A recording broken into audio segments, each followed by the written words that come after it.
For window washer Alcides Moreno, a typical day at work quickly became a fight for survival. On December 7, 2007, 37-year-old Alcides and his younger brother Edgar arrived at work as usual. They rode an elevator to the roof of Solo Tower, a 47-story apartment building on New York City's Upper East Side.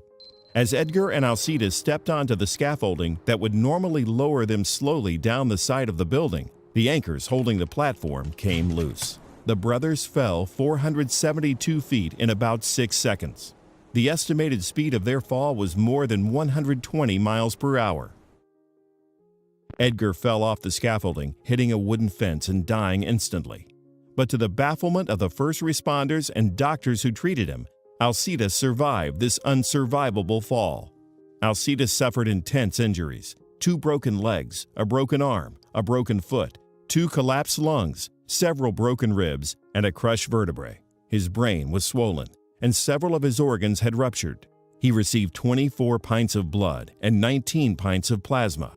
It was suggested that Alcides had survived by clinging to the platform as he sped towards the ground, likely creating enough wind resistance to slow his fall. When he landed, the platform also provided a barrier between his body and the concrete. In hospital, Alcides was put in a medically induced coma and underwent more than 15 surgeries. His wife Rosario stayed by his side until he awoke on Christmas Day 3 weeks later. Though Alcides required extensive surgery and rehabilitation, he slowly recovered and was even able to walk again, much to the amazement of his doctors. Falling from a height of just 10 stories is almost always fatal. Alcides' survival and recovery was unlike anything medical professionals had ever seen before. Even after extensive physical therapy, Alcides has lasting back problems and other complications. He also bears many scars from the accident, and he had to grapple with the death of his brother while he got back on his feet.